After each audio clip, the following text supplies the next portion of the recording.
चैत्र नवरात्रि का तीसरा दिन। इस दिन माता के तीसरे स्वरूप मां चंद्रघंटा की आराधना की जाती है। मां दुर्गा का ये लोकप्रिय अवतार है, जिसकी पूजा वैष्णो देवी में की जाती है। शास्त्रों के अनुसार मां चंद्रघंटा को हिंदू धर्म में अधिक महत्व प्राप्त है। धार्मिक ग्रंथों में इनसे जुड़ी पौराणिक कथा की बात करें तो प्राचीन समय में देवताओं और असुरों के बीच लंबे समय तक युद्ध चला। असुरों का स्वामी महिषासुर था और देवताओं के स्वामी इंद्र थे। महिषासुर ने देवताओं पर विजय प्राप्त कर इंद्र का सिंहासन हासिल कर लिया और स्वर्गलोक पर राज करने लगा। इसे देखकर सभी देवतागण परेशान हो गए और इस समस्या से निकलने का उपाय जानने के लिए त्रिदेव ब्रह्मा, विष्णु और महेश के पास गए।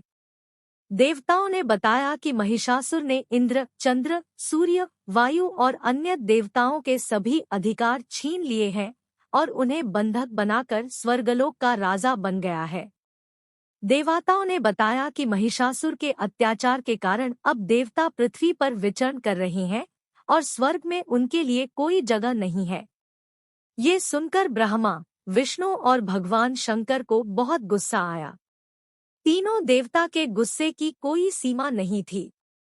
गुस्से की वजह से तीनों के मुख से ऊर्जा उत्पन्न हुई और देवगणों के शरीर से निकली ऊर्जा भी उस ऊर्जा से जाकर मिल गई। ये 10 दिशाओं में व्याप्त होने लगी। तभी वहां एक देवी का अवतरण हुआ। भगवान शंकर ने देवी को त्रिशूल और भगवान विष्णु ने चक्र प्रदान किया। इसी प्रकार अन्य देवी देवताओं ने भी माता के हाथों में अस्त्र शस्त्र सजा दिए।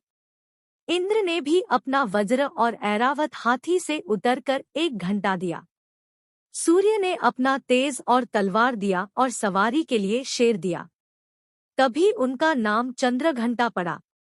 अब देवी महिषासुर से युद्ध के लिए पूरी तरह से तैयार थी।